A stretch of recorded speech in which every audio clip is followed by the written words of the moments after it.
Buenas tardes, buenas noches a todos los participantes y las participantes que se conectan a este evento. Mi nombre es Agustina Mazzoni, soy investigadora de la red QuestLAC y en nombre de todo el equipo le damos la bienvenida a este webinar, que es nuestro quinto webinar de este año, del año 2023. Para aprovechar al máximo este espacio les dejamos dos recomendaciones que, bueno, muchos de ustedes ya las conocen. Uno, que ya veo que lo están haciendo, es presentarse en el chat, en donde dice chatear, abajo a la izquierda, y que sus preguntas se vayan surgiendo a medida de la presentación o al final, por favor las escriban en el icono de preguntas y respuestas que tienen abajo a la derecha. Aprovechamos esta oportunidad además para seguir invitándolo a sumarse al resto de los webinars, que recuerden que son siempre los últimos martes de cada mes, así que el próximo va a ser en el mes de julio, el último martes. También queríamos recordarle que por si algún motivo o no puede conectarse o terminar de ver este webinar o webinars que hubo anteriormente, estos están disponibles en un canal de YouTube y también pueden encontrar la grabación en nuestra página web, que ahí tienen cómo encontrarla en la diapositiva. Bueno, sin más preámbulos, vamos a presentar al ponente del día de hoy, que es el doctor Ezequiel García Elorrio. Él es fundador y miembro del Consejo Directivo del Instituto de Efectividad Clínica y Sanitaria de Argentina, donde también dirige el Departamento de Calidad, Seguridad del Paciente y Gestión Clínica. El doctor García Elorrio ejerce la medicina como internista general y actualmente es profesor de salud pública en el Centro de Educación Médica e Investigaciones Clínicas Norberto Quirno y profesor titular en la Universidad de Buenos Aires. Le damos pase y uso de las funciones de la sesión a nuestro panelista. Adelante, Ezequiel, por favor. Muchas gracias. ¿Cómo están? Esperen que a ver si logro ponerlo bien.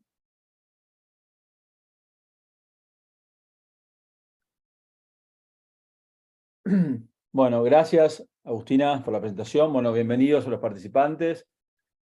Tratando, bueno, de darle continuidad a las iniciativas Quest que tenemos en la región, entre algunos interesados que nos acompañan regularmente y, bueno, otros proyectos propios de la red Quest. Nos pareció oportuno hablar de calidad y también como un poco más de foco en seguridad del paciente particularmente y dar una perspectiva de Latinoamérica. Así que, bueno, seguramente aquellos interesados en el tema van a encontrar no necesariamente mayores sorpresas en lo que estoy mencionando por ahora, pero bueno, de alguna manera la idea es tratar de integrarlo con lo que estamos haciendo en Quest, y que ustedes, bueno, se sientan libres de hacer preguntas. Recuerden, bueno, yo les dieron las instrucciones para hacer preguntas por el chat, así que encantado de que poder presentarles. Voy a tratar de hablar por lo menos no más de 35 minutos, como para que nos dé tiempo para preguntas que puedan tener. Así que, bueno, gracias nuevamente. Bien, seguridad del paciente es una disciplina que tiene tal vez unos 40 años y más, si uno empieza a buscar algunos aportes más anecdóticos y que hablan de estas circunstancias que rodean el sistema de salud, donde lamentablemente los profesionales del sistema de salud estamos involucrados en eventos adversos que reciben los pacientes y sus familias, por supuesto de carácter involuntario, pero muchas veces prevenibles. Entonces, este es el concepto de seguridad del paciente, ¿no? Que son los daños que producimos a los pacientes en el sistema de salud, de carácter prevenible, y que ojalá fuera diferente, y tener presente que, bueno, se cree que 1 de cada 10 pacientes siguen sufriendo daños durante su atención, y que a nivel mundial provocaría cerca de 3 millones de muertes por año, ¿no? Por supuesto, 2 millones, 3 millones, son todos números que van cambiando según las estimaciones, pero bueno, son fenomenales la cantidad de casos.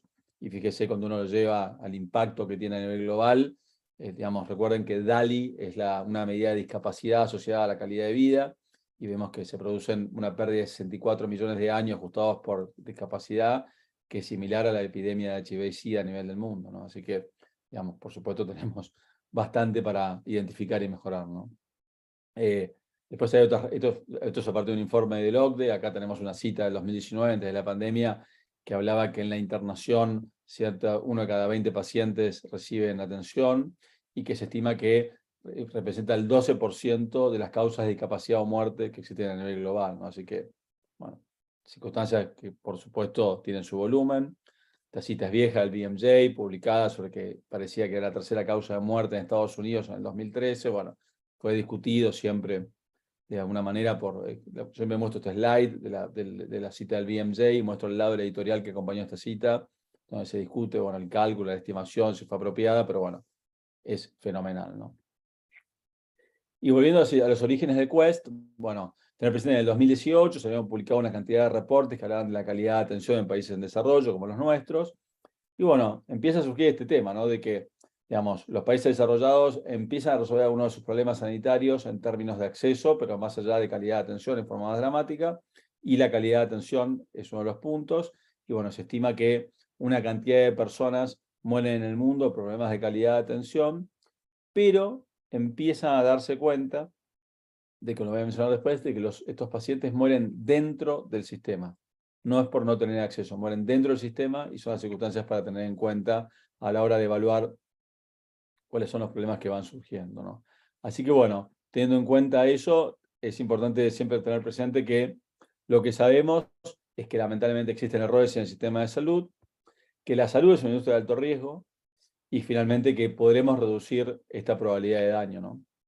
Entonces, para ello tener en cuenta que, digamos, ya se habla de que, como mencioné antes, que la cantidad de casos de muertes que existen alrededor del mundo relacionados con el evento de seguridad son muy importantes. Eso lo voy a reforzar después en los slides de la OMS. Así que, bueno, no reconocer que esto ocurre es una circunstancia ya irrisoria y que además tiene un volumen fenomenal y que definitivamente debería ser una prioridad de todo el sistema de salud. Y también tenemos que entender que el sistema de salud es riesgoso, ¿no? Entonces, siempre admiramos la industria nuclear o la industria aeronáutica por sus intentos de seguridad. Por supuesto, sus accidentes son catastróficos, a diferencia, digamos, hay una serie en Netflix ahora que habla del accidente de Fukushima en el 2011 en Japón y habla de todas las salvaguardas y circunstancias que rodean la industria nuclear. Claro, la industria nuclear y la aeronáutica, en gran medida, cuando tienen eventos graves, muere mucha gente al mismo tiempo. Bueno, ustedes recuerden que lamentablemente la salud, digamos, provee servicios en forma permanente a millones de personas, a miles de millones de personas diariamente, y esas circunstancias de que mueren personas de a uno en forma separada en distintos hospitales hacen que la cuenta sea un poco más difícil de contabilizar, pero definitivamente habla de la importancia que agregado estos casos tienen y que definitivamente existe riesgo en lo que hacemos, existe impacto, por supuesto, preocupante para la sociedad y la complejidad del sistema de salud es creciente. Aquellos que tienen más años de vida tienen claro que, digamos, claramente lo que hoy ocurre en el sistema de salud es muy diferente de lo que ocurría hace 20, 30 años y probablemente será muy diferente de lo que ocurre dentro de 20, 30 años también, porque el sistema de salud cada vez es más complejo, entonces deberíamos operar sistemas que lo hagan más seguro y menos pasible de errores, ¿no? Entonces, y saber que las soluciones existen, ¿no? Que es que hay que reconocer que es una industria de alto riesgo, que hay que practicar conductas de bajo riesgo que tengan que ver con la comunicación, la estandarización, con aspectos de trabajo en equipo que generen buena comunicación y disminución de probabilidad de riesgo, apoyarse unos en nosotros como miembros de equipo. La realidad es que, en particular, los profesionales de la salud, los médicos y médicas que van trabajando en el sistema de salud, tienen de alguna manera más sentido individualista que otras profesiones en el sistema, y que eso debería ser distinto. Y que es muy importante pensar en la seguridad como una circunstancia permanente en lo que hacemos, ¿no? Y que tenemos que ser todos, por supuesto, partícipes de la atención. Pero bueno, simplemente resaltando aspectos que tienen que ver con la seguridad del paciente, hablar de que Latinoamérica tiene evidencia de estas iniciativas. Bueno, hay artículos que ya tienen 10 o 12 años que han sido publicados inicialmente por el grupo español que trabajó esto más en España, que son Aranás, Aybar y Miras, entre otros, que trabajaban a tratar de, digamos, de desarrollar estrategias que visibilicen estas iniciativas. Así que, bueno, tanto la frecuencia de eventos adversos a nivel hospitalario como en el ámbito ambulatorio, que es algo que voy a mencionar más después, hablan de frecuencias que deberían ser distintas, ¿no? Estamos hablando de prevalencias de 10.5% en hospitales y 5% en el ámbito ambulatorio. Que ustedes dicen es un poco menor, pero fíjense el impacto y el volumen que tiene el ámbito ambulatorio para producir eventos adversos, ¿no? Entonces, cuando hablamos de seguridad del paciente, una definición que circula es que es una disciplina de la salud que busca prevenir y reducir riesgos, errores y daños que sufren los pacientes durante la presentación de la asistencia sanitaria. Para ello es clave la mejora continua basada en el aprendizaje a partir de errores y eventos adversos. No hay industria que no reconozca que tiene frecuencia de eventos adversos y no hay industria, tal vez la salud no se destaque todavía en ese sentido, donde el aprendizaje de estos eventos adversos no sea una consideración persistente y permanente que debería ocurrir y que deberíamos tener siempre en cuenta. Y repasando un poco la evidencia nuevamente, es una de cada 10 causas de muerte y discapacidad, que en los hospitales ocurre 1 de cada 10 pacientes puede recibir eventos adversos, especialmente en alta complejidad. Esto podría ser mayor en pacientes con eventos adversos, en sociedades con menores ingresos, pero lo más importante es que el 50% podría ser prevenido. Entonces, no es que ocurran eventos adversos, sino una parte podría ser disminuida. La atención primaria de ambulatorio origina la mitad de la carga global de eventos adversos. Esto es muy importante porque siempre pensamos en seguridad del paciente dentro del hospital. El 15% del gasto en la actividad hospitalaria puede atribuirse a fallas de seguridad. Fíjense con lo que cuesta mantener los hospitales hoy y el gasto de recursos que hace la sociedad en la atención a internación, si pudiésemos ahorrar un 15% sería un ahorro fenomenal. Y eso tiene que ver con fallas de seguridad que podrían ser prevenidas. Y de vuelta los costos son fenomenales, como estoy mencionando antes en el slide. Disculpen que no logro mover esto. Pero bueno, tened en cuenta que, bueno, por supuesto, 2/3 de la carga global de eventos adversos ocurre en países en desarrollo y finalmente que hay un sinnúmero de profesionales que son partícipes involuntarios, ¿no? Esta es la otra cara de la epidemia de los eventos adversos en salud, donde lamentablemente vemos que, digamos, trágicamente los profesionales de salud se ven afectados por estas circunstancias, que por supuesto eso no tiene para nada un impacto nada favorable en la fuerza de trabajo laboral que es la de salud, que además está deplesionada por todas las circunstancias de competencia y cansancio post-COVID, que hacen generar que haya faltas de profesionales de salud en muchos lugares del mundo. Entonces, tened en cuenta que, bueno, el mundo está tratando de reaccionar entre sus prioridades, y bueno, ya en el 2005 se empieza a poner en marcha la iniciativa de seguridad del paciente como una iniciativa global. Se prevé que el 17 de septiembre, dictaminado por la OMS, sea el Día de Seguridad del Paciente para recordar este evento a nivel global. Y, como voy a mencionar después, hay un plan de acción para 2030 que trata de hablar de la seguridad del paciente particularmente.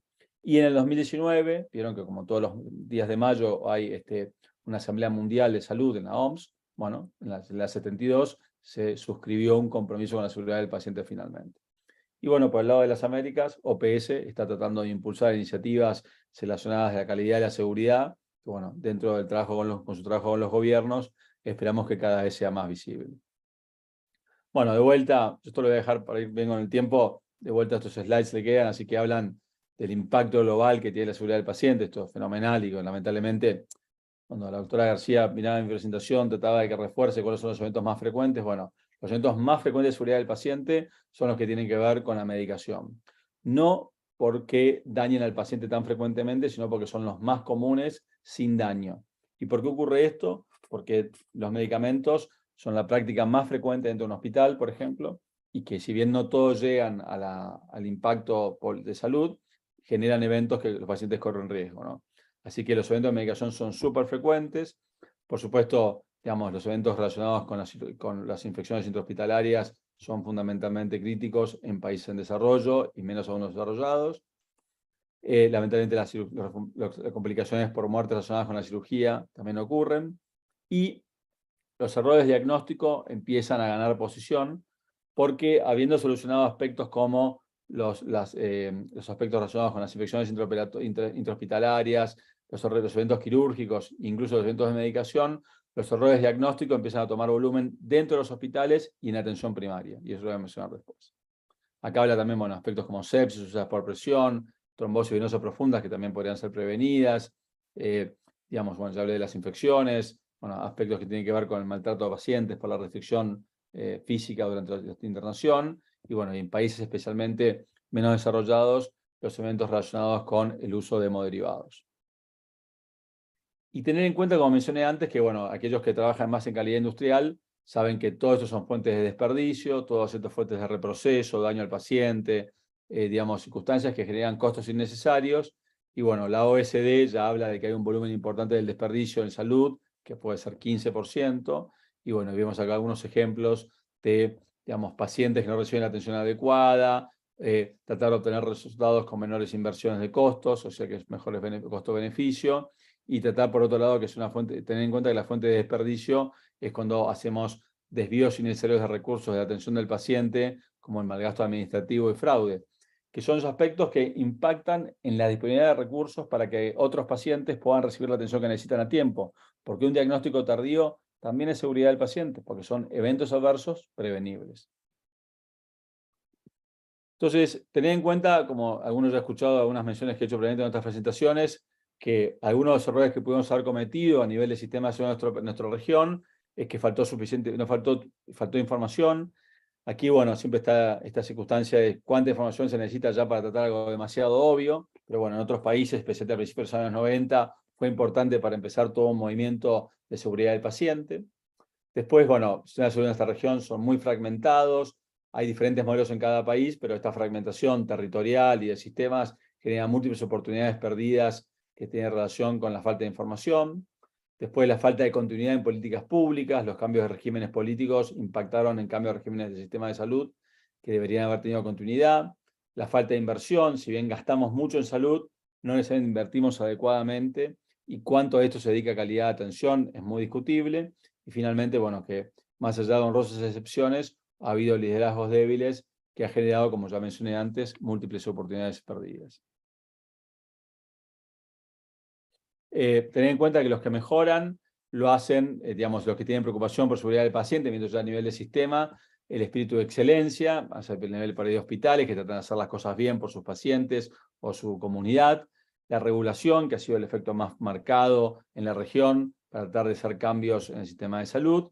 Después fuerza de mercado, en el sector privado particularmente, que bueno, tendrá una penetración de 10, 20, 30% en el sistema de salud de nuestra región, la competencia, la generación de valor o la reducción de desperdicio pueden ser factores que en las industrias son muy comunes y menos comunes en el sistema de salud.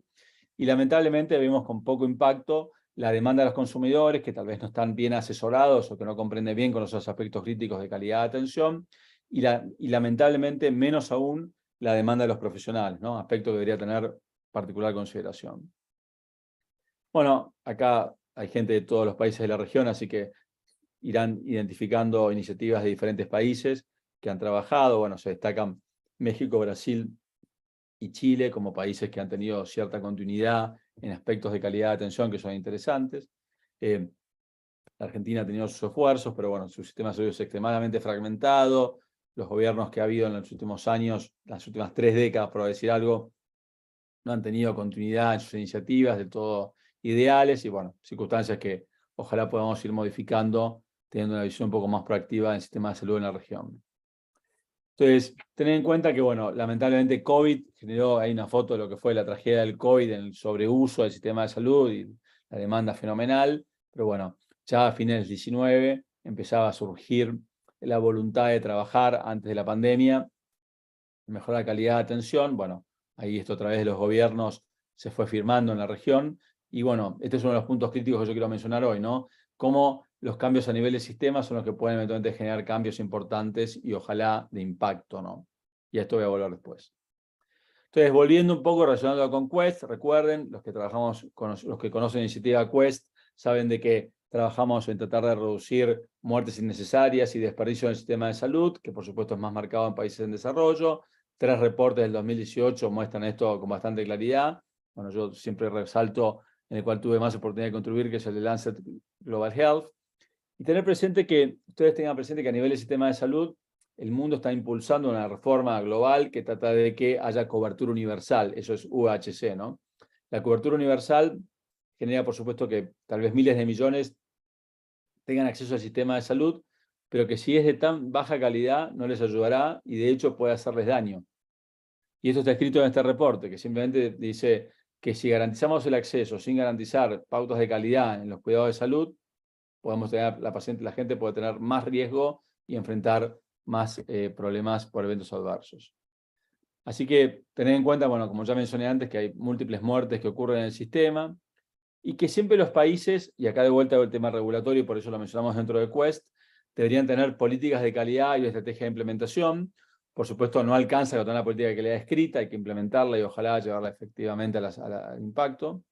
Después que esta política de calidad esté desarrollada con un documento nacional independiente, o sea que no esté creada por un gobierno, sino que esté creada por el Estado nacional de cada país, tratando de incorporar a diferentes interesados de todos los sectores participantes y tal vez idealmente con participación de los ciudadanos. Y tratar de tener una estrategia que se derive de esa política con una agenda detallada que tenga una sección de políticas esenciales, ¿no? Y finalmente que haya leyes y estatutos regulatorios que apoyen esta política, ¿no? Es interesante ver cómo países de la región han ido crecientemente impulsando leyes que fomenten aspectos de calidad y de seguridad del paciente, porque bueno, son eventos cada vez más evidentes y lamentablemente más concretos y que provocan daño que en algunos momentos, algunas oportunidades puede ser prevenible. ¿Cómo hacerlo? Bueno, tratar de poner foco en cambiar la práctica clínica en el punto de contacto con los pacientes, que existan normas, que exista estandarización, digamos, que guíe, no que genere una rigidez absoluta, pero que guíe intervenciones, involucrando y empoderando pacientes, familias y comunidades, brindando información y educación para trabajadores de la salud, tratando de que ellos se sientan parte del proceso y no regulados particularmente, usando programas y métodos de mejora, y finalmente, esto está escrito por el Banco Mundial, así que ellos tienen siempre mucho interés por los incentivos financieros, que haya incentivos financieros y no financieros para cambiar conductas. Y finalmente que todo esto llegue a legislación y reglamentación.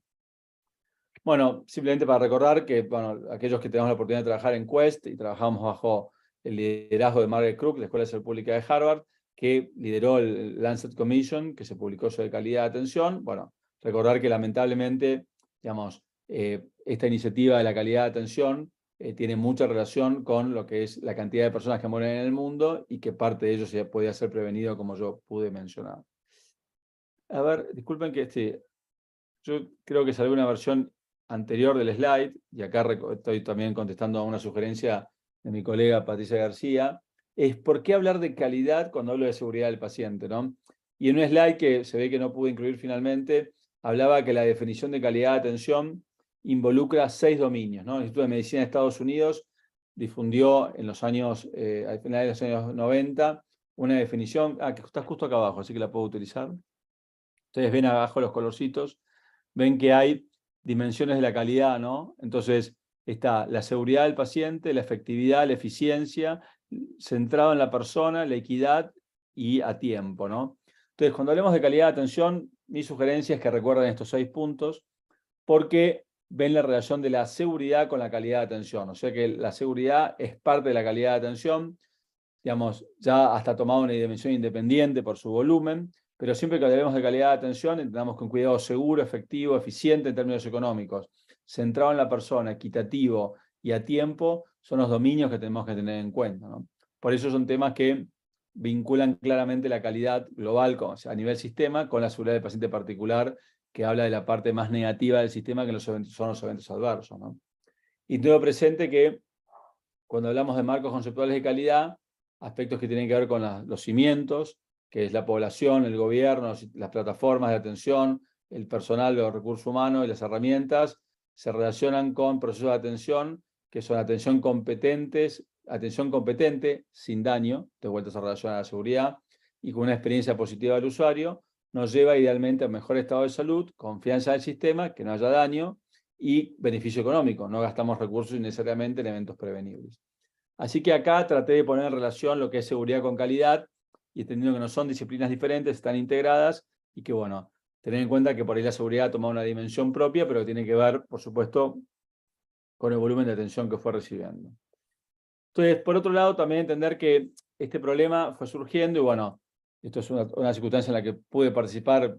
Me acuerdo que estaba en Ginebra y todos hablaban del COVID, el año en fin de febrero del 20, tratando de crear este plan de trabajo que lleva la OMS adelante como una estrategia para eliminar, y fíjense cómo lo pone en inglés, ¿no? Daño prevenible.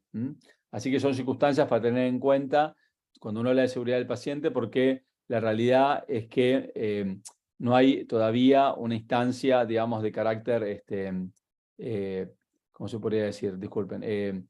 Confirmar que todo es prevenible, ¿no? Pero en sentido que el evento adverso no debería existir, sino que hay porcentaje de daño que es prevenible, la mitad por lo menos, y que eso es lo que busca la OMS tratando de pautar esta iniciativa. Entonces, de vuelta, la OMS, bueno, tiene sus datos, que habla de la frecuencia de muerte, la cantidad de eventos adversos, el costo, y que, bueno, y que cree que, digamos, en general, eso es citado por la OMS, 60% de las muertes en lugares de ingresos bajos ingresos por afecciones susceptibles de atención médica se deben a atención insegura y de mala calidad. Fíjense, fenomenal, ¿tá? Así que estamos hablando de aspectos que tal vez podrían ser prevenidos.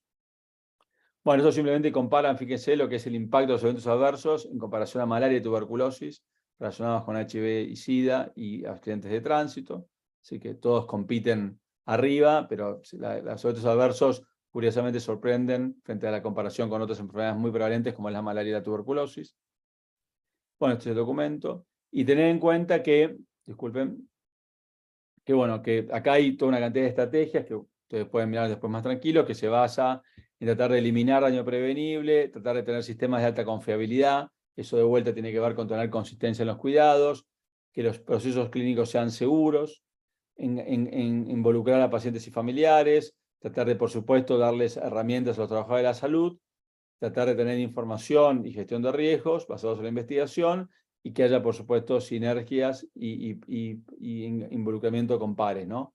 Así que todo eso son estrategias que impactan eventualmente en un objetivo, que tratar de lograr la reducción más grande posible de daño prevenible y que eso, por supuesto, impacte en aspectos, digamos, sociales que eviten que todas las personas reciban el cuidado que necesitan, digamos, de manera segura, todo el tiempo y en todo lugar, ¿no? Que son cosas que son, por supuesto, aspiracionales que vayan ocurriendo.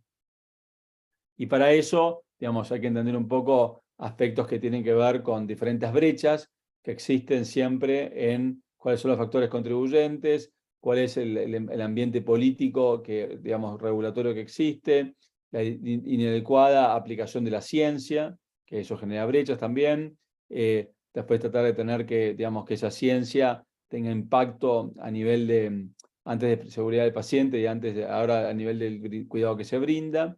Y finalmente tratar de tener, digamos, cooperación entre distintos interesados, que hoy lamentablemente tampoco es algo muy frecuente. Bueno, esto tiene relación con, digamos, con tratar de pensar en generar información valiosa a través de policy dialogues, tratar de establecer necesidades, diseñar políticas, paquetes de intervención y que esto tenga que ver con adaptación a los diferentes países. Y bueno, tener en cuenta que acá siempre hay diferentes áreas de la OMS que están trabajando, pero habla un poco de la estrategia que se están llevando adelante, tratar de lograr que haya cuidado más seguro, ¿no? Así que, digamos, como ya mencioné, tratar de que estas son las estrategias puntuales que mencioné que estaban a la base del gráfico anterior, que tiene que ver con políticas de cero daños, sistema de confiabilidad, seguridad en los procesos clínicos, involucrar pacientes y familias, educación y cuidado para tratar de brindar cuidados seguros, información y seguridad, y finalmente sinergia y colaboración. Todos aspectos que tenemos que tener en cuenta. Y por último mencionar, digamos, el tratar de, como está pensando la OPS ya a nivel regional, tratando de generar, por supuesto, una atención y un avance hacia una atención centrada en las personas y sus comunidades. Y cuando uno empieza a pensar en atención centrada en la persona y equidad, empieza de alguna manera a brindar cuidados seguros, porque uno trata de no exigirle a los ciudadanos a ser sometidos a riesgo de lo que ojalá pudiese haber sido parte evitado, ¿no? Bien. Vi algunas preguntas que dejo para después, pero si estas son presentaciones. De paso respiro un poco. Bien. ¿Hasta ahí? Estoy Ezequiel. estoy respirando. Ah, respira, Porque ok. los porteños hablamos rápido, pero nos cansamos igual. Así que no, ya estamos. Toma tu tiempo. No, yo voy terminando. Entonces, bueno, acá está la doctora García, pero justo compartimos la oportunidad de estar en Suiza en febrero, en la ciudad de Montreux, que es una palabra bastante difícil de escribir porque tiene muchas vocales. Y ahí básicamente se reunieron gobiernos, que eso fue muy interesante. Bueno, sé que hay gente de Chile dando vueltas por ahí en el chat, así que sepan que el próximo Summit se hace en Santiago, no sabemos la fecha todavía, el año que viene. Y estos gobiernos, digamos que eran cerca de 50, 60, se mostraron muy interesados en iniciativas de calidad y seguridad. Y por otro lado, bueno, trataron de generar un vínculo grupal para tratar de generar compromisos que tengan que ver con esta iniciativa, que bueno, ya no es la OMS, sino que son los gobiernos de los países, así que eso genera seguramente algunos compromisos. Y bueno, y entonces ellos definieron como charter, como estrategia de sistema de salud, y por eso es importante, como fue el título de la presentación, que el tema de la seguridad sea una prioridad, fortalecer la seguridad del paciente como aspecto crítico después de COVID, profundizar asociaciones en colaboración de seguridad del paciente con los distintos interesados, implementar el plan de la OMS, garantizar marcos de gobierno adecuados a nivel nacional e internacional, tratar de reforzar la cultura de aprendizaje, que esto sea sostenible, involucrar y empoderar pacientes, familias y cuidadores, y finalmente darle prioridad a adecuadas prioridades adecuadas para la seguridad del paciente, que tengan que ver con implementar las iniciativas que se conocen, porque acá el problema es que no hacemos lo que se conoce. Eso es lo que cada vez la sociedad nos está perdonando en menor medida. Y finalmente, dejándonos lugar a la doctora y a mí, tener lugar para la ciencia y la investigación. Voy pasando un poco más. Esto, ¿cómo se vincula con lo que estamos haciendo? Y haciendo un repaso de Quest. Quest es una red regional a Latinoamérica que se asocia a la red Quest Global, que trata de generar evidencia del sistema de salud. Y bueno, algo que por ahí yo pude aprender más recientemente es que los cambios no van a venir de los hospitales, sino que van a venir del sistema de salud en su diseño. Y bueno, trata de esto, de generar aportes al sistema de salud, que tiene que ver con generar evidencia, crear conocimiento y bien público global, y que esta experiencia se implemente en el sistema de salud, ¿no? Entonces, estas iniciativas se relacionan con tener escala, que esté adaptado a la necesidad de la población y que estas medidas, digamos, tienen que ser comparables entre países, tienen que estar enfocados en valores y preferencias de la población y tienen que generar instrumentos que sean aplicables fácilmente. Y bueno, Quest tiene 3 proyectos en este momento que tienen que ver con escuchar a los pacientes. ¿Qué tiene que ver esto con seguridad del paciente? Es que en esta encuesta particularmente que hemos hecho en el Perú, Colombia y Uruguay, y que también se desplegó en la provincia de Mendoza, en Argentina, en México, Estados Unidos y potencialmente en otro país de la región pronto, esperamos, vemos que esta información ha generado que los pacientes sean interrogados sobre, los ciudadanos sean interrogados si se ha recibido algún evento adverso. Y no pocos contestan que sí, tal vez 5 o 10%. Así que la gente empieza a darse cuenta de esto. Después que también estamos haciendo seguimiento de pacientes con enfermedades crónicas para ver si el sistema es competente, o sea, que le ofrezca a los pacientes la oportunidad de ser seguidos, cuidados, por ejemplo, por diabetes e hipertensión y recibir el cuidado que necesitan a lo largo de un año. Y de vuelta, las fallas del sistema generan eventos adversos, que pueden ser de mediano o largo plazo o más agudos, y que son circunstancias que afectan la seguridad de pacientes porque son eventos adversos prevenibles. Y finalmente, también trabajar en el sistema de atención primaria. Recuerden que les comenté que la mitad de los eventos adversos se producen en la atención primaria porque tienen un alto volumen de atención, si bien el riesgo es más bajo.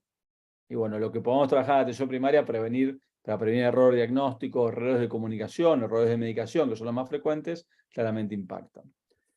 Y finalmente, termino en la Argentina, bueno, como en todos los países de la región, hay preocupación cada vez más grande de la sociedad por la seguridad del paciente. Y bueno, un grupo de interesados trabajamos en tratar de acompañar un proceso de una creación de una ley que ahora está en el Congreso, que veremos si se aprueba, y que trata de acompañar por el proceso legislativo tradicional, donde las leyes se escriben y después se discuten entre los diputados sobre el formato final, pero nos permitió hacer algún aporte científico para que la ley contenga lo que creemos que funciona para los pacientes y puede cambiar esta realidad. Así que de vuelta estamos hablando de otra estrategia que tiene que ver en cómo aquellos interesados por la seguridad del paciente tomamos contactos con los funcionarios públicos que trabajan en legislar y que estas leyes tengan el contenido suficiente para que esto pueda cambiar, y esto es parte de la estrategia del OMS. ¿Cómo seguimos? Bueno, entendiendo que el vínculo entre la calidad y seguridad es importante y que uno es claramente parte del otro, pero tiene un volumen muy destacado. Hay que tratar de tener consistencia en los gobiernos y agencias para brindar continuidad a esta iniciativa, ojalá ocurra, digamos, y tener en cuenta que existen muchas lagunas de conocimiento que tienen que ver con la seguridad del paciente fuera del hospital, atención primaria, cuidados domiciliarios y cuidados de largo plazo. Es importante que aprendamos a evaluar las intervenciones, que tengamos foco en los países menos desarrollados, que tienen menos recursos para tener en cuenta el costo-beneficio de las intervenciones, lo importante de diseminar soluciones eficaces. Con hacer lo que ya se sabe, ganaríamos un montón, y que tratemos de medir el impacto de nuestros proyectos para generar voluntad. Así que con esto yo traté de hacer un repaso general sobre el problema, algunas estrategias de nivel de calidad de atención y algunos aspectos que tienen que ver con la implementación, según lo que muestra la OMS o como modelo. Por supuesto, los países de la región tienen distintas estrategias. Brasil, Chile, Colombia y México por ahí se destacan particularmente porque han tenido por lo menos más continuidad a lo largo de los años. Habrá que ver el impacto que ha tenido eso, pero definitivamente hay cosas para aprender en la región. Igual nombré algunos, no quiero olvidar de nadie en particular. Y bueno, y siempre, digamos, el objetivo, ¿no? Que la atención sanitaria sea una segura realidad para todos, ¿no? Que esa seguridad nos llegue a todos, porque bueno, Patricia y yo escuchamos a Tedros en Suiza decir que si el cuidado no es seguro, no es cuidado, ¿no? Tratando de darle una dimensión, un eslogan que parece oportuno. Así que gracias. Ahora entiendo que Patricia va a hacer algunos comentarios sobre lo que yo dije, espero que muy constructivos y que redondeen un poco lo expuesto. Gracias y te doy la palabra, Pati. Muchas gracias, Ezequiel. Y también muchas gracias a todos aquellos que ya están escribiendo en el chat, están haciendo comentarios y también los invitamos a hacer preguntas a través de la ventanita de preguntas y respuestas. Uno de los comentarios que hacían es que realmente es tanta información y es muy rápido lo que está haciendo Ezequiel, ¿no? Sí. Y hay tanta, no solamente porque eres argentino, estás hablando muy rápido, No, sino pero que es pobrecito los tanto de lo que argentinos, hay que sí, hablar. porteño, que es peor. Porteño, porteño. Sí, Sin embargo, también estamos viendo que entre los comentarios lo que ponen es que es muy interesante y que los aportes para la región son realmente ejemplares. Yo lo que quiero hacer es, quiero centrar algunos mensajes clave que tú has dado y luego también comenzar un poco la conversación y las preguntas y, y algunas, tomar algunos de los comentarios que también y preguntas que están poniendo en el chat, ¿no? La primera cuestión es que creo que hoy en el mundo queda muy claro que sin salud no hay nada, no hay economía. Pero lo que tenemos que empujar con este mensaje también es que eso significa que cuando se pone dinero en salud, eso debería entenderse como una inversión. Hoy en día todo el mundo está hablando de la necesidad de que todos tengamos salud, de que haya cobertura universal, pero el tema de la cobertura va más allá de simplemente contar números de cabezas que llegan a los servicios de salud o cuánto geográficamente estamos abarcando, porque tenemos que asegurar que esa cobertura sea efectiva. Y hablar de cobertura efectiva significa hablar de cobertura con calidad. Significa que si alguien llega a un establecimiento de salud, el servicio que reciba sea el adecuado en todo sentido, inclusive que tenga el diagnóstico correcto, las pruebas diagnósticas que requiere, los medicamentos que requiere y obviamente el seguimiento que requiere. Entonces, estamos hablando que calidad es una condición fundamental de la cobertura universal. Y a partir de ahí comenzamos, y en eso es lo que estamos trabajando. Y me encanta ver que tenemos más de 100 personas siguiéndonos, porque la idea es que tenemos que ser más los que empujemos por este tema de cobertura con calidad. El día de hoy estamos hablando de uno de esos dominios de la calidad que es crítico, que es justamente el tema de la seguridad del paciente. Entonces, seguridad es uno de los 6 dominios de la calidad, que ya los mencionó Ezequiel, que eran seguridad, efectividad, eficacia, que la salud debería estar centrada en la persona, la equidad y los servicios deberían ser a tiempo. Entonces, uno de ellos es el que estamos hablando, el tema de seguridad. Algunos mensajes clave. Muchas veces se habla de seguridad del paciente en los hospitales, que es importante porque usualmente los problemas son más complejos a nivel de los hospitales. Sin embargo, también nos ha presentado que los datos, el 50% de los problemas se dan a nivel de la atención ambulatoria y primaria, donde todo comienza. Y el problema es que muchas veces ahí es donde no se ha invertido, nuestros países no están invirtiendo. Entonces, eso es clave y tenemos que tenerlo bien claro. La otra cosa que nos ha mencionado, y después voy a preguntarle un poquito más, es que probablemente entre los temas de seguridad del paciente, los temas vinculados con medicación adecuada terminan para el problema que tiene el paciente y seguramente polifarmacia y otros, son los problemas más frecuentes que afectan al paciente o afectan la seguridad del paciente. Hay un movimiento mundial, global, por resaltar este tema de seguridad del paciente, que es crítico. Sin embargo, aquí en la región latinoamericana ya teníamos algunos grupos trabajando en este tema, algunos países más que otros. Las regulaciones son importantes, pero en este momento probablemente estamos en el momento en el que tenemos que comenzar a remirar las regulaciones que tenemos. No basta con tener regulaciones, no basta con tener oficinas de calidad. Tenemos que pensar cuáles son las estrategias efectivas y tenemos que pensar además cómo se deben implementar para que esto funcione. Y tenemos entonces, regulaciones son importantes, pero también es importante cómo se implementan y qué estrategias se implementan para que funcionen. Y ahí comienzan algunas de las preguntas que comienzan a aparecer también, Ezequiel, y que quisiera que comentes. En este tema, tú has hablado acerca de lo que no se mide, no se mejora, y eso lo sabemos. Y por eso también es que a través de Quest estamos trabajando en algunos instrumentos de medición. Los temas, por ahí alguien menciona los temas de iatrogenia, ¿ok?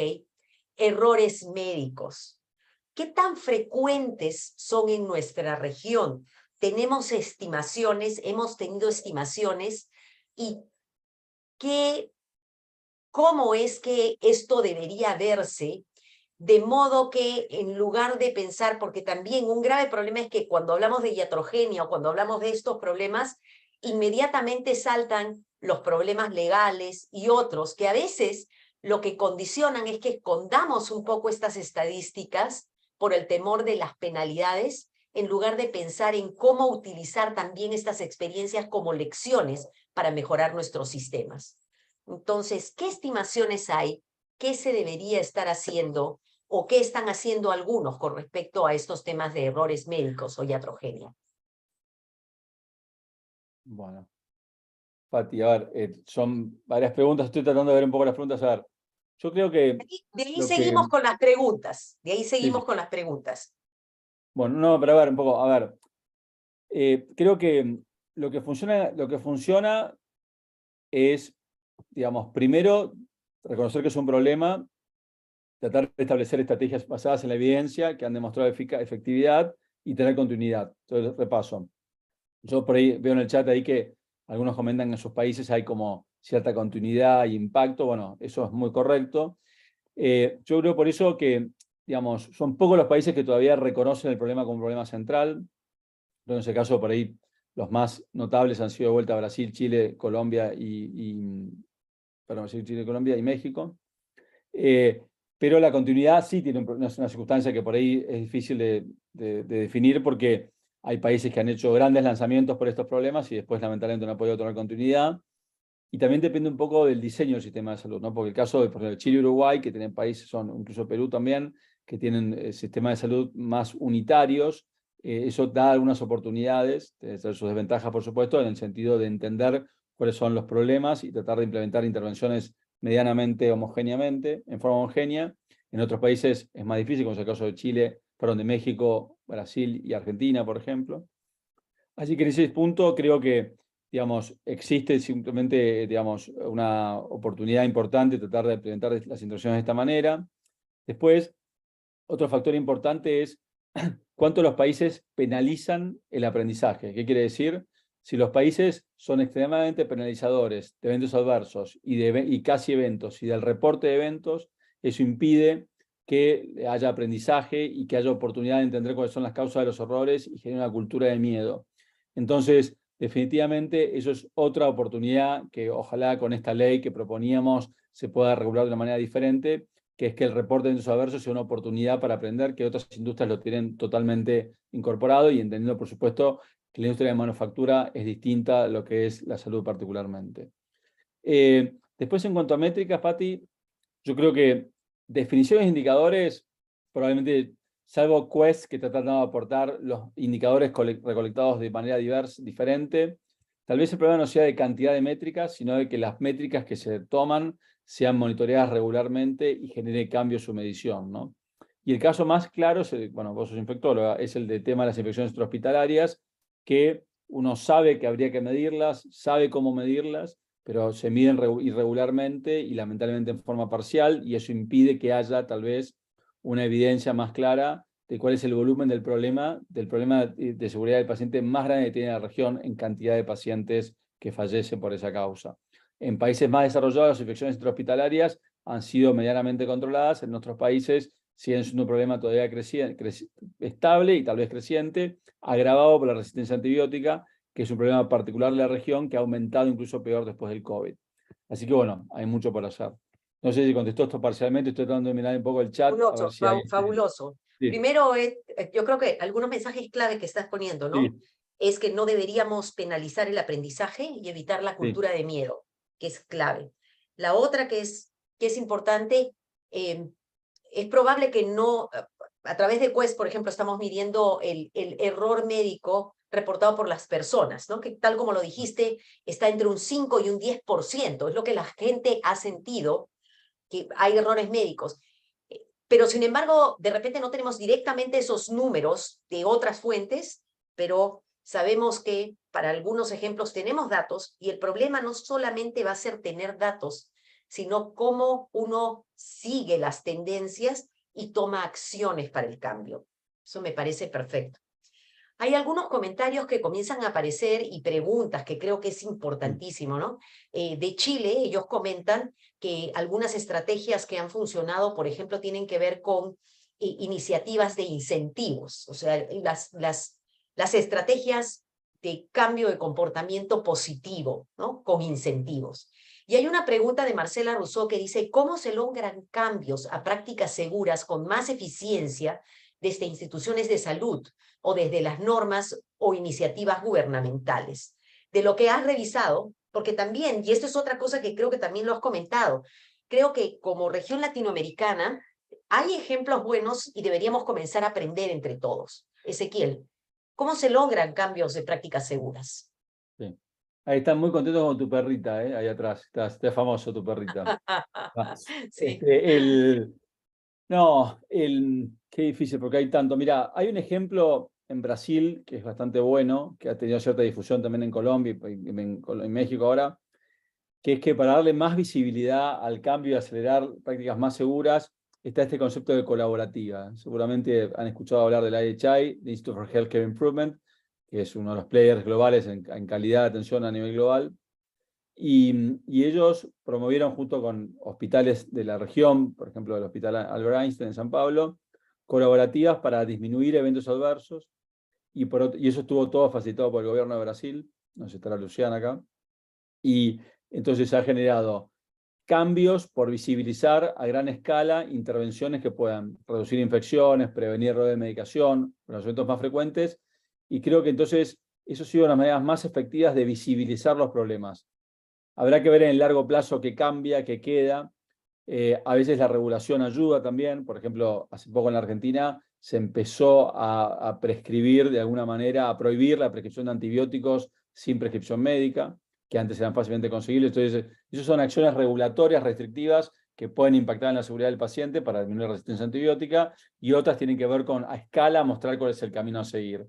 Creo que, digamos, la combinación de la visibilización de los eventos adversos, la participación de la comunidad, las políticas restrictivas, los estímulos para que haya interés y el ejemplo a escala puede generar una cultura de cambio en un sistema muy complejo, porque es mucho más fácil en una fábrica con 1000 operarios que trabajando en decenas de miles de hospitales simultáneamente a nivel de un país, ¿no?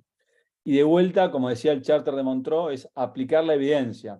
No es que no se sepa sobre qué hay que hacer, el tema es que no se hace. Recuerden que eso es lo que más nos empieza a justificar más la sociedad, cuestionar la sociedad. Y acá hay una consulta de Marco que está muy activo en el chat. El tema es, digamos, los incentivos económicos, digamos, por ejemplo, en la Argentina empieza a aparecer, y no sé, en otros países seguramente también, los seguros dejan de pagar eventos adversos. Eso es un estímulo económico. Si hay un paciente que se infecta en tu hospital, no te lo pago. Bueno, se puede discutir cuán prevenible es la infección, ¿no? Entonces empieza de alguna manera a existir un movimiento como existe en Estados Unidos, donde no se pagan algunos eventos. Eso, digamos, es discutible como estímulo porque no se puede garantizar la ausencia de eventos, ni que sea científicamente correcto, pero bueno, es un estímulo, tal vez algo brusco, para generar visibilidad en algunas iniciativas y que eso eventualmente genere más preocupación de los eventos adversos. También lo que termina pasando, Marco, es que los hospitales dejan de reportar que tienen eventos adversos, no les importa cobrarlos, les importa más ocultar el evento adverso y no tener que pasar por la discusión y por la discusión del pago, a repente no reportarlo. Entonces, no hay sistema perfecto y tiene que haber incentivos, yo creo que más complejos que pagar o no pagar, y que tiene que ver con incentivar que los hospitales, por ejemplo, ahora la Argentina ha desplegado toda una iniciativa que vamos a ver si subsiste, que tiene que ver con que le pide a los hospitales, para tener cierto estímulo económico, que haya iniciativas de calidad y seguridad en sus hospitales. Entonces, con esa presencia, eventualmente se transforma la cultura y que eventualmente puede impactar, ¿no? Así que bueno, nunca hay soluciones fáciles, pero estamos en un estadio tan preliminar que hay tanto por hacer que más vale que nos equivoquemos un poco que sigamos en el estado actual, que es ignorando la situación. No sé, Pati, si Ezequiel, tenés algunos comentarios más ahí. sí, Sí. sí, hay una pregunta que justamente se relaciona a ¿qué opinas sobre las iniciativas del Ministerio de Salud de Argentina? Que tienen que ver Eh, con calidad. Creo que sí, estabas no, mencionando creo una, que por ejemplo, de hospitales. sí, no, digamos, pero este gobierno ha hecho un esfuerzo, digamos, en un contexto trágico desde el punto de vista social por la pandemia y económico acumulado, para intentar regular aspectos de calidad y seguridad, lanzó un plan de calidad y creo que son esfuerzos interesantes que tienen su virtud, como siempre, por supuesto. Digamos, creo que nuestro país tiene una limitación fenomenal en su política de salud, que es la fragmentación. Y el Ministerio de Salud tiene una influencia. Nuestros países, y eso es Yo una hablo cosa del, en Latinoamérica. no, está bien, pero yo hablo del mío, que sé que conozco para no hablar mal de nadie, pero digamos, la fragmentación que tiene nuestro sistema de salud, digamos, es una fenomenal barrera para que buenas ideas, con buenas intenciones, tengan un despliegue bastante lento y a veces fallido, ¿no? Pero bueno, hay que empezar, hay que hacerlo. Los que están ahí la pasan, hacen lo que pueden, con las mejores intenciones, y esperemos que esto vaya desplegando. Pero también tiene que haber continuidad, que es algo que en mi país tal vez no ha habido. Así que ojalá esta continuidad se sostenga y que, bueno, vaya impactando lentamente como estas cosas llevan tiempo, ¿no? Y hay otros actores, porque además, perdón, por ahí que hablé de Argentina, está el Ministerio, pero también está la Superintendencia de Seguro de Salud, que ese es muy importante y que tiene un impacto tal vez más gravitante que el Ministerio de Salud en términos de política sanitaria. Así que ojalá estos actores se alineen y puedan trabajar en común, ¿no? Hay, Eh, hay un par de preguntas que de repente sí. podrías comentarlas, que creo son importantes, ¿no? ¿Cuáles son los principales retos de la unión genuina de calidad, seguridad y cuidado centrado en las personas? Los retos. Y cómo ser más conscientes de la importancia de la calidad para las demás áreas, bueno, ponen y ser un sistema de salud adecuado, ¿no? Entonces, ¿cómo podemos, realmente tal vez refraseando eso, cómo podemos en nuestro ámbito reforzar este concepto de la importancia de la calidad y qué hacer? Bueno, Entonces, retos bien, y qué no es que hacer. me acuerdo todo de memoria, pero yo creo que todo tiene que ver con cómo se logra la transformación social, ¿no? Porque cada uno cree que, de lo que habla es lo más importante, ¿no? Entonces, hay aspectos como la ecología, la salud, digamos, aspectos nutricionales, pobreza, hay montones de temas sociales que son súper importantes y creo que tenemos que seguir aprendiendo del marketing social o aquellos que hacen incidencia. Nosotros, a partir de esta iniciativa de seguridad del paciente, tomamos contacto con organizaciones que hacen lobby, que se dedican a tratar de influir en la sociedad para cambiar sus conductas y comportamientos de manera correcta, ¿no? Así que creo que, entendiendo que la salud es la implementación de la ciencia en la práctica, con valor humanitario, por supuesto, es un aspecto importante tener la disciplina científica a mano, canales de comunicación que sean efectivos y también intentar impactar en la sociedad de una manera aprendiendo de otras industrias como para lograr que ese cambio ocurra. Así que creo que eso es un camino que tenemos que influir tanto a nivel de los gobiernos como de los usuarios. Y por otro lado, combatir el sobreuso. Creo que el mal uso y sobreuso del sistema de salud es un gran enemigo que nos pone en riesgo a todos los que estamos trabajando en esta disciplina. Hay una iniciativa muy interesante que se llama Choosing Wisely, que ocurre a nivel global, que empieza a destacar cuáles son las intervenciones que no hay que hacer y creo que es un lindo ejemplo de un buen movimiento social que si despega, empieza a poner foco en que el sistema de salud, como dijo Patti, es un activo social que debe ser bien utilizado y que eso impacta en las sociedades, en el punto de vista económico productivo, pero también en el tipo de vida que vivimos. Y calidad es todo. Y creo que hoy el mejor resumen de calidad no es seguridad del paciente, es la equidad, porque es darle a cada uno lo que necesita. Y eso implica un cuidado seguro, accesible, y creo que resume bien la equidad todos los aspectos que estamos discutiendo. Gracias. Muchísimas gracias, Ezequiel. Y ya estamos en los últimos 3 minutos, realmente. Ha Sí. habido una participación muy activa por parte de las preguntas y el chat. Creo que en un momento tú mencionaste también qué cosas deberíamos hacer que son importantes para poder poner sobre la mesa este tema de calidad, ¿no? Tenemos que visualizar el problema, porque existe, es importante la participación comunitaria, necesitamos políticas adecuadas, necesitamos pensar o proponer incentivos para poder implementar ejemplos a escala, y necesitamos basar las acciones en evidencia. ¿Cómo es choosing? Choosing wisely. Wisely. Ahora, yo he escuchado acerca de este movimiento ya desde hace varios años. Creo que una de las cosas que nos falta es que se está hablando hoy en día más acerca de fortalecer el trabajo en el primer nivel de atención, pero creo que ya tenemos que volverlo eso más efectivo. Y trabajar en un mejor nivel de atención significa también asegurarnos que lo que se hace en el primer nivel de atención es lo adecuado, lo seguro para el paciente, pero también para el profesional de la salud, con la participación de todos. Entonces, en estos últimos minutos quiero agradecer realmente la participación de todos ustedes. Gracias, Ezequiel, por esta excelente exposición. Y quiero también invitarlos a continuar participando con nosotros en estos webinars de Quest, en los que vamos discutiendo diferentes temas que tienen que ver con la calidad de los sistemas de salud en la región latinoamericana. No sé, Laurita, si tenemos un slide para mostrar, un slide final. Siempre pueden entrar a nuestra página web, la página web de Quest, y están invitados hacia el futuro para continuar con nosotros y seguir trabajando en estos temas. Muchísimas gracias a todos. Perfecto. Bueno, muchas gracias y gracias por su tiempo. Gracias. Hasta la próxima. Hasta luego. Laura